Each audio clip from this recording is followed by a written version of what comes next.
the way we look at your membership is a two-way street. We get a lot out of it. We get a lot of information from you, and again, we have over 500 members of the business community, and when you give us that information, we disseminate it back to them if they hadn't heard it yet. You guys do a good job on public information, but our group makes sure that our members specifically know what they're doing. Conversely, we feel that you guys get a lot out of it too.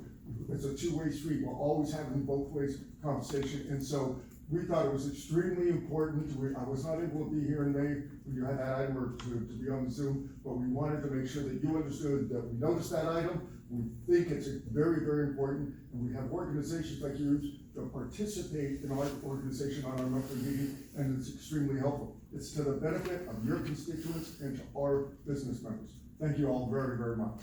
Thank you, Mr. Thank you. We have another speaker under public comments. Barry Willis, I think this is San Diego LAFCO. Oh, yeah. Did I get your last name right? You got it right. Thank you very much. Well, it's been 2 years since I ran for office and had to crisscross the county in a 6-week period of time, because I knew the only way that I had a chance of winning was to present myself to each board separately. I'm here today and I'm glad to be here. I've not up for a couple more years for elections, so there goes that joke about only showing up when you're up for re-election. So anyway, it's good to see you all again. I constantly believe in reaching out to those that I represent. I'm your voice in Alaska.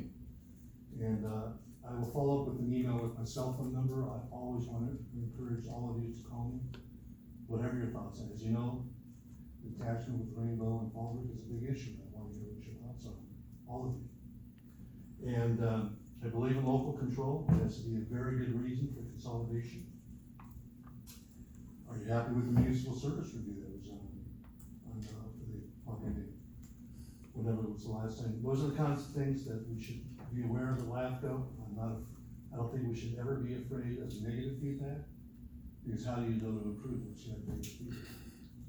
So I always look to go beyond the LAFCO staff. The LAFCO staff is a wonderful staff, all kinds of research. But I always try to reach out as much as possible to hear what the other board members are saying at the other special districts, all of you.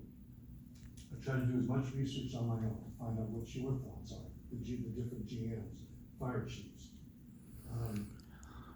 even the cemeteries. I've been visiting the cemeteries. I'm about 2/3 of the way to all that, through all the districts. I'm gonna get to all of them. So nice that I can do that in a 6-week period of time. But anyway, it's good to be here. When you call me, you will always find me to be a very active listener. I'm engaged with whatever you have to say. What you have to say is critical to me. It's extremely important. And lastly, I will say this. I know this is a novel concept, but I want to exceed your expectations. So whatever your expectations are, I want to exceed them. So I really appreciate your time today. I hope your as board members will comment on myself. Thank you for your time. Thank you. We do have one more speaker, but I'll call on that speaker when the agenda item comes up. There's an agenda item specific. So this takes us to the items to be added, withdrawn, or reordered on the agenda. Do we have any board members who want to pull an item? Yes, I'd like to pull item numbers 4 and 5, please. Okay, thank you. We'll pull 4 and 5.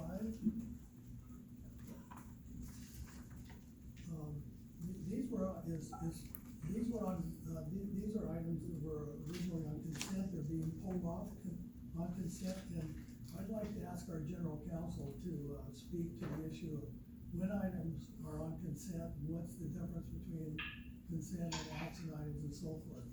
Paula? Certainly, for the benefit of the board and members of the public who are participating in person and also participating, am I loud? You're coming through. I was a little softer. I apologize. I saw your eyes perk up as it were. Good observation. And I don't want to hurt anyone's eardrum. But just for members of the public, members of the board, and those participating virtually, I just want to make clear that Agenda items on the consent agenda are indeed action items. They are of a routine nature as is stated on the agenda. And this is also memorialized in the district standard practices and policies in section 14.6.2. It states that, that agenda for regular and special meetings may provide for a consent calendar for routine items. So they are normally non-controversial, routine, reoccurring, items, of a housekeeping nature, but any item also is specified on the agenda and also, in the standard practices and procedures, section 14.9.1. Items on the consent calendar may be approved without discussion on a single motion duly made and seconded and passed, or upon the request of any director or any member of the public. An item on the consent calendar shall be removed from the consent calendar and placed on the action agenda with other items for discussion and or public comment prior to being voted on. So I just want to make clear that that's the process. Thank you, Paula. I also wanted to, speak to that a little bit. The staff usually identifies what they think are routine and goes on the consent calendar. And if they review that with the board president ahead of the meeting, like the pre-board. So the president looks at it as well and can switch things around if he or she doesn't think it's, routine. Or I can just pull it off for, just because it would be good to have discussion, so that's another part of that procedure. Okay, now that does take us to the consent items. Originally, we had consent items 1 through 6, 4 and 5 had been pulled. So we have items 1, 2, 3, and 6, looking for a motion. I'll make a motion to approve. A motion by Director Peasley to approve those consent items I just identified. I'll second. Second by Director Palmer. Any other discussions, by board members on those remaining, consent item agendas? If not, all in favor, please, signify by saying aye. Aye. Opposed? I said aye too. Opposed? So that passes 4-0 with, Augie Ferris being absent. Okay, that takes us to item 4. I think, Director, Palmer pulled this, so I'm gonna turn it over to you. Thank you. I just got a quick question. It may go to Paula. May not have to answer it, Laura. Paula, if you're there, I'm looking, it's the old insurance man in me. I'm looking at section 11.2, subsection B. And it says that basically is the way I'm reading it, that the insurance will provide written notice within 30 days or less of policy cancellation or termination. Why would we ever do less? I think that the notice can be provided sooner than 30 days notice. Okay. The intent is at least 30 days notice. It could have been written a little bit more artfully. Yeah. But that, but I apologize. I think it was better written in 11.6 where it said 30 days prior written notice. So we'll change that so it'll be at least a minimum of 30 days. We can certainly do that, yes. Okay, thank you. Other than that, I would make a motion that with that change, the lease be approved as submitted on the revised agenda. Okay, motion by Director Palmer for item 4 as adjusted. A second. Seconded by Director Till. Any further discussion on the motion? So, all in favor signify by saying aye. Aye. Any opposed? Hearing none, that passes 4-0 with Director Harris being absent. Okay, that takes us to item number 5, which Director Palmer also pulled. Thank you again, President Wilson. I had some questions from finance, or of finance, I'm sorry, on this. I know that we don't do liens as the first resort on something. There's usually a lot of reasons we do it. And as I remember, in looking over this, first of all, I do see a lot of book page parcel numbers that I've seen before in past years. So I'm assuming we have people that at some point in time decided they weren't gonna pay, and they're not paying. And so the lien is sort of a last resort in that respect. Is that correct? Yes, and I have Art and Carla here that can speak directly to that. Okay. Should we come up or? Sure. Oh, okay. I thought it was not. I don't think they're gonna be real hard questions, it's not, Because we've been interacting with the customers and. perfect, Yeah. absolutely. You are, good afternoon, board members, first of all. You are correct, it is the last resort. We have, not only sent the bill and the subsequent bills, monthly, but in addition, we've emailed, we're doing personal phone calls, and even in some cases where we just can't get a hold of someone, even a postcard to contact us. Now, as I also remember, because I think I may have, if not all of them, I have most of the people that are sewer only, ratepayers at Padre Dam. And as I remember, there's a number of those that actually are using this to pay they wind up paying the sewer bill as their personal property tax bill. Rather than paying us monthly, they just lump it into the personal property tax bill. I assume, I'm just gonna make an assumption that you can't even agree to that one, but the assumption is they just find it easier putting it in with their monthly payment to the lender, and the lender pays it as part of their escrow fees. But I'm assuming there's still those people that are in here for that as well. You are correct. Okay. And when we file them, I'm sorry, what? Did you mean personal property tax? Again, I'm sorry, personal property tax. No, property tax on the, did I say personal? You said I'm personal. sorry. I just wanted, Here, you can hit me I with didn't it. mean to. You can hit me with, you tried to bring out your weapon. I meant you did. Yeah, I thought you did. I know. I thought you did. It's on their property tax, and they pay it as part of their escrow. Again, that's an assumption, but I think it's pretty close. Would that be the case? Okay. And another question would be, if someone is on the list for a year, multiple years at a time, I'm assuming, I shouldn't do that, but I'm assuming that the old lien, when the new lien is filed, the old lien is released. And because we're building up the dollar amount from this year to this year to this year. If it's continuous, and I know there's people on here that are continuous. So far correct? Not too far off? Well, Charlie could maybe better answer this better than I, but I believe we just filed a lien the one time, and it stays on the property, and when the property sells, typically an escrow company will contact and say how much is due, and that's all we did. But I mean, if they're on there for several years, they pick a number that's on here, they start out at $1,067.22. If next year they still haven't paid any part of that bill, then they've incurred charges during that year. So those charges are added on, a new lien is filed, the old lien is released, it's just increasing lien. Is that correct? Yes. And I assume we charge them, fees each year, so this is not a gift, they're not scot-free with it, it's not a gift. We're just simply trying to make certain that at a point in time, we will recover our money. Is that correct? Okay.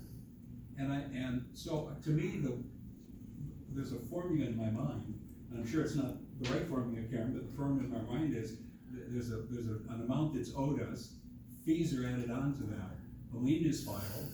If, come the next year, if they're making any payments, we subtract that from that amount, but we add on the new fees and the new charges, and we could continue on like that for some time, is that correct? Okay. And I noticed there's one, very large one on there that, as I remember, is a very unique circumstance for our district, is that correct? Yes, that's correct. It's very unique. One customer in that category. And again, I'm trying to remember back from past years, but I believe the customer is well aware of the process. He's hopefully comfortable with this process. He's making payments, but it's still it's gonna be an ongoing process. That's correct. Yeah, But at some point in time, that large amount will be recovered that's correct. one way or another for us. And again, it's not like we're gifting him the money. So for the moment, I think that's my question. I don't know if my fellow board members have any questions. Before I go to the rest of the board, we do have a public speaker, and I wanna call on that person on this item, who is, Stephen Holohan. Past city council person, Stephen Holohan. Indeed. Oh my goodness. Well, thank you, board members, for the opportunity to speak today. Nice to actually be able to speak in person as opposed to, some sort of Zoom meeting.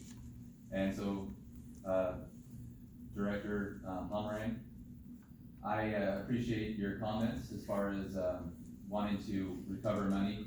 However, I have great concerns as far as filing liens at this time. We have just gone through many months of a pandemic. We have many people that are at risk. And water really needs to not be viewed as just a business, but it's a basic human right.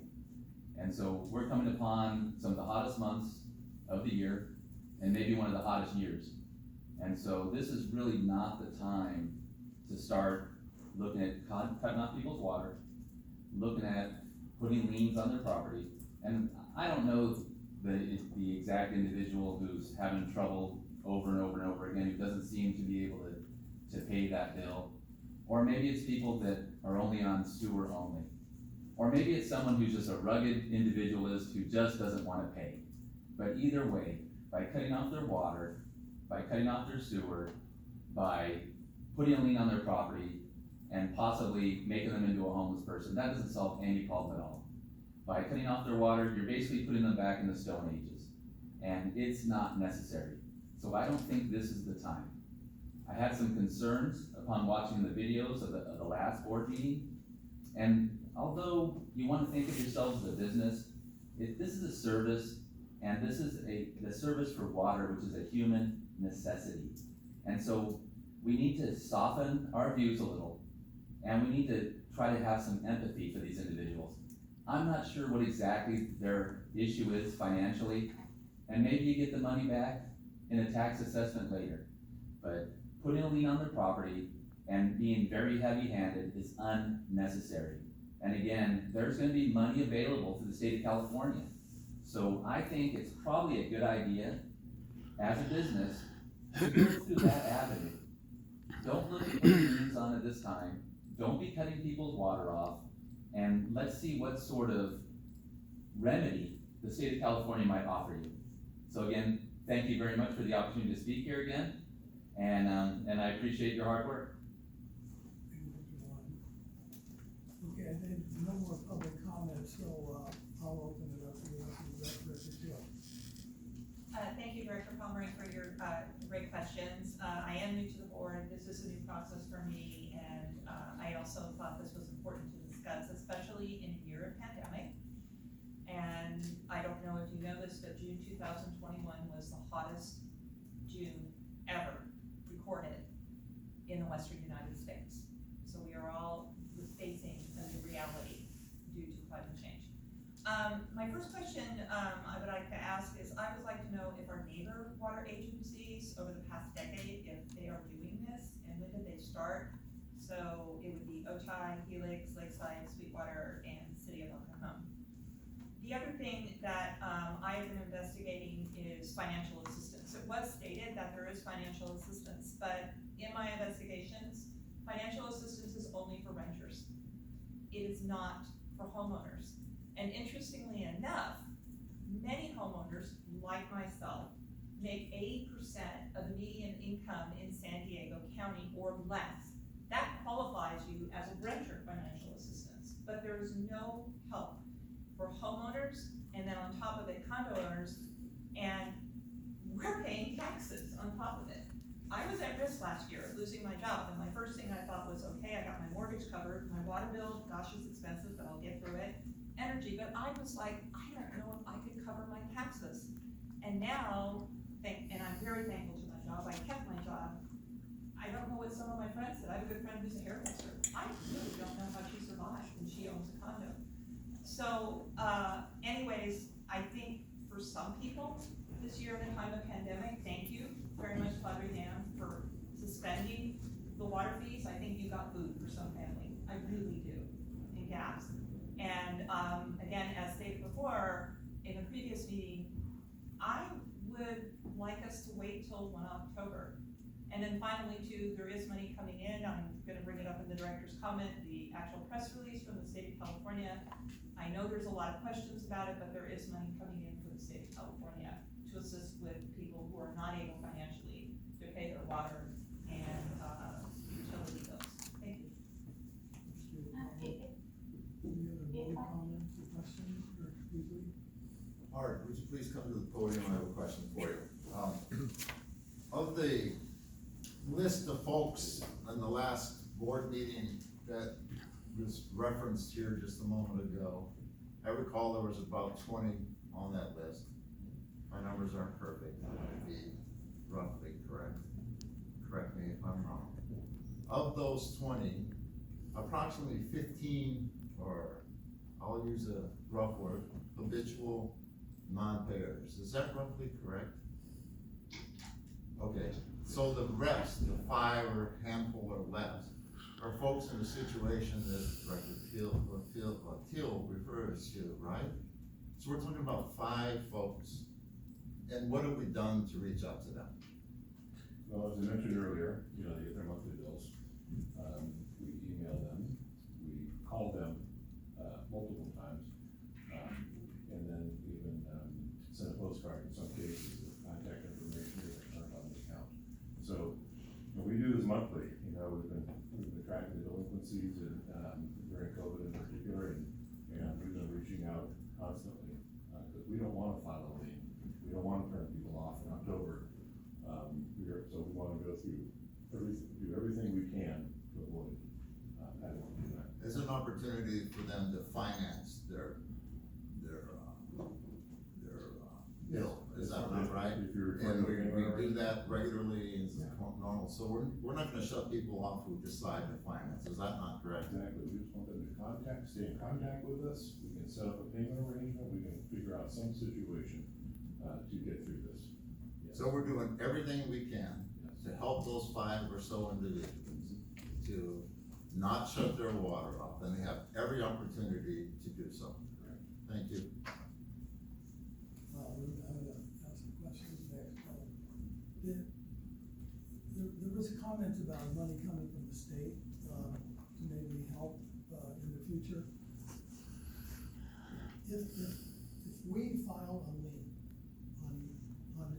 to the extent we file these liens on properties, and to the extent money is found to pay their bill between now and the time property taxes are due, do the lien come off? Does the Yeah. lien- We have to file what's called a release of lien, which we can do very quickly. We encountered the situation a lot with people in the home buying process, and they've got some situation, but, you know, we can sign a release of lien that same day if need be, yes. And we do that. I think that was a good point made, that, to the extent other money's available for these folks, Yeah. then great, and let them use that money to pay this off, and then we pull the lien off of the obligation. And is there, I'm gonna ask a rhetorical question, I know the answer to this, is any of these actions that we're doing here, cut people's water off? No. Okay, and, I had some other train of thought, but I know this is fairly routine, that Director Palmer went through a series of questions about how long it will go on in the future and so forth, but if you look at the historical numbers, I think to the extent that we file liens, we almost get all of that back That's right. in the property taxes. So it really works. It's a collection process that really benefits all our customers, so the rest of our customers don't have to subsidize those that aren't paying. And I can speak to one other thing. Director Teal asked a question about other agencies. I think that's a good question to ask staff to try to respond to that. But one of the things she mentioned, one agency she mentioned was Alcohol. I pay alcohol and sewer. And Alcohol just changed their whole system to property tax. All of their entire bill now for the sewer bill is going 100% on the property tax bill. Which has the same effect as what we're doing when we lien people who haven't paid their water bill. So that's one of them, but I ask staff if they know what OTI and ULEaks and the others are doing in terms of lien, process, do they also do this? I do, maintain contact with the multitude of local agencies, the customer service manager. And it's kind of a mixed bag, everybody does it a little differently, but there are, agencies out there that do the liens as we are. So I could easily get that list together. Okay, thank you, Director Jill. Thank you. Thanks. President Wilson, I'm sorry, I just wanna, just clarify one question or one suggestion that was made, could this get pushed back perhaps to August first? The issue is that this is due to the county no later than September first statutorily, although I believe the county has a deadline a little sooner than that. And it is for any, unpaid fees and charges that were due as of June 30th. So it's statutorily prescribed, the timeline, so this is the time to consider this as one of the revenues, one of the avenues that the district has to make itself whole. Thank you. Thank you. I really appreciate, again, just to reiterate, yes, I'd like to know what Otay, Helix, Lakeside, Sweetwater, we now know City of El Cajon, I appreciate that, are doing. The other thing is, in this current list, it would be nice to get some actual numbers from last meeting and this, you know, how many are repeat offenders from the last couple of years, how many are brand new. I did some numbers myself, and 50% owe $800 or less, so that I'm assuming, because water could be between 100 and 200, that is 50% of the people is like 1 month or 4 months, you know, depending on there. If you move it to $1,000 or less, it's 90%. And again, I just wanna reiterate, and I'm still looking into it, I was called to call 211 by the county, I will. There is no assistance for homeowners. And that really disconcerts me, especially in the division that I serve, it's primarily homeowners. And I'm here to support those homeowners. And we all could lose our jobs too. And that was, I wonder if that's what the assumption, and I'm throwing this on the county should have come up on this too. I don't know what the county did, why they focused only on renters, but, I did call Joel Anderson today and I said, what's going on with the homeowners? Why aren't we assisting the homeowners? I'm sorry, I did earlier, present that this was a renter assistance program we included. I just wanted to make sure that you knew that. But Art, just today has filed a couple applications to, for some of the new programs that are coming out. Oh, that's great, so we have new programs, is there any way we can get an email on that to find out what these new programs are? Yeah. I appreciate it, great job, by the way, I appreciate all your work on it. It's also important to note that on the list of the, customers that are the lien amounts are shown here, these are just the amounts that are beyond 60 days. They have a current balance in addition to a 60-day balance. So these are just beyond that. So, yeah, so make sure. That's it, thank you very much, I appreciate it. Director Peterson. Another question, Art. I recall at the last meeting, the staff report basically said roughly $1 million+ were lost,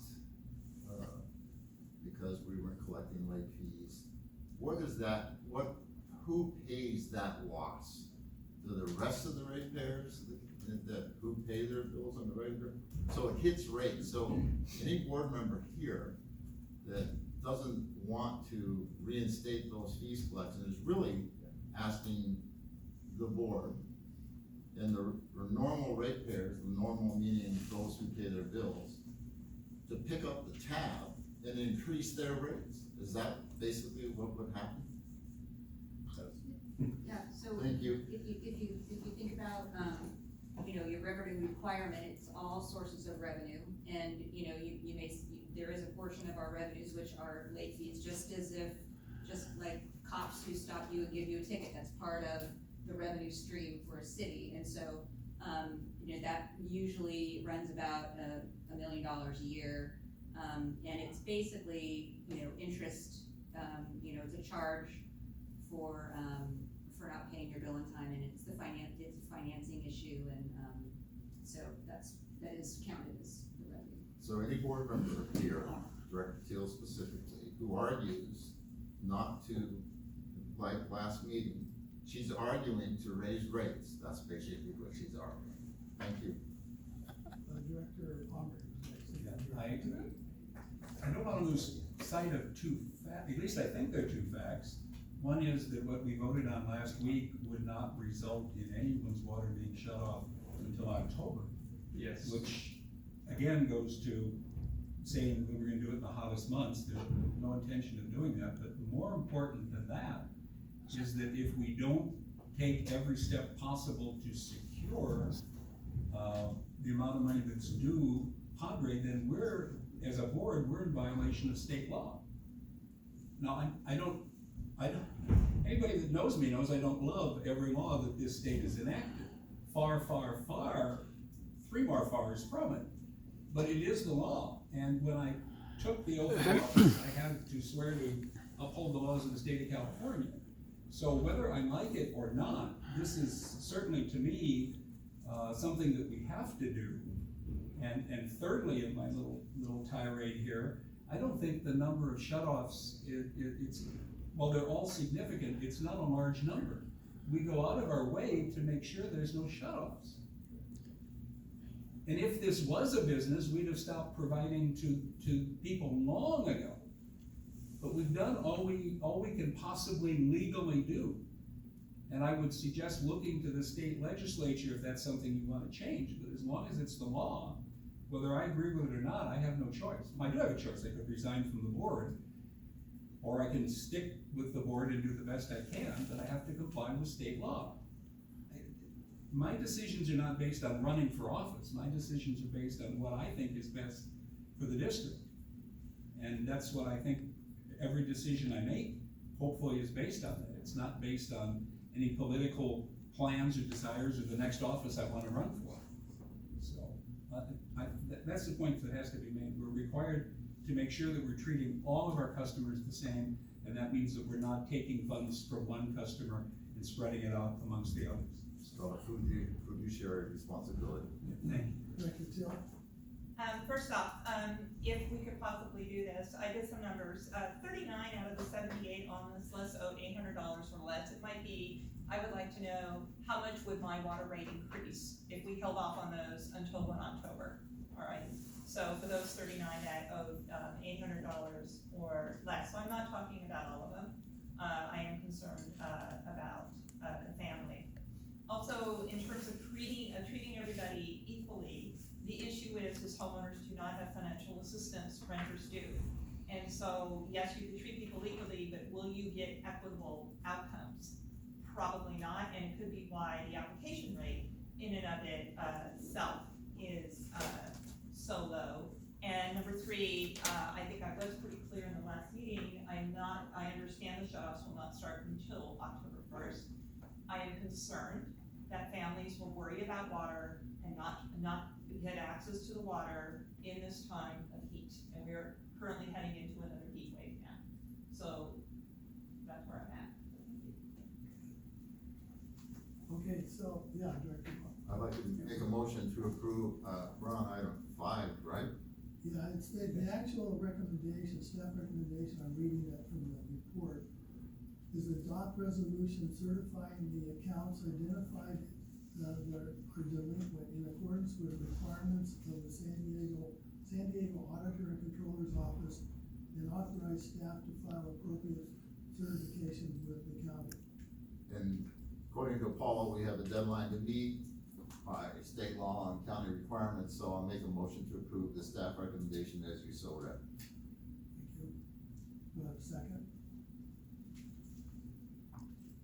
Yeah, I will make the second. Again, I'm not in agreement with state law, but I'm gonna follow the state law. Can I speak Second one? by Director Pomeroy, yes, further. One quick comment, and I forgot to bring it up. In terms of state law, I am very cognizant of your knowledge, and I respect your knowledge. I just want to respectfully disagree on the state law, and I will be investigating it myself. So I appreciate, and I just wanted to respectfully disagree. That's all. And I just, further comment from me, I know it's a state law under Prop 218 and Prop 26, and, Paula can confirm that as well, or our legal counsel. But I also think it's the right thing to do, beyond legalities. It's not right for most of the customers who are paying their bills to subsidize those customers who don't. This is a water district that is not for profit. We don't try to make profit. We try to break even, and any excess money that we get on the bottom line goes right back into infrastructure and replacements. So we need to, we're not like a city that can allocate money for social value and benefits, or like a state. We're a water district, and we have that criteria as a water district. So I'm gonna support the motion, Joe and Carla. Yes, thank you, board. I just wanted to say a few things. First of all, I just wanna thank staff. I want the customer service staff here at Padre to know how much I appreciate their hard work and effort and, doing their job that they're mandated to do. We've had some negative press lately and, kind of a demonization of Padre Dam and what we're doing, even though it is our job to do it. And that directly impacts the hardworking staff at Padre negatively. And it's wrong, and I'm gonna protect them. Regarding renters versus homeowners, homeowners have seen the highest increase in their property values in history of owning property, I think, in the last few years. So that's the difference between renters and property owners. I wanna say also, this is very routine. We do this every year. It is in compliance with state law that says we cannot ask one customer group to subsidize another. And as your CEO and general manager, I'm gonna continue to do things like this to make sure that there is equity across the entire district. We cannot subsidize other people. And I'd like to just say that the process allows us, this process that we're doing allows us to keep in compliance with state law. And I agree with Director Wilson, it's the right thing to do. As a constituent here and a ratepayer, I am not keen to subsidize other people's water bills.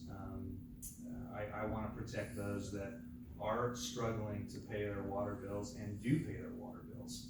And they might be folks that cut back on their cellular data, or maybe their Cox communication, in deference to what one of our speakers called a human right to water.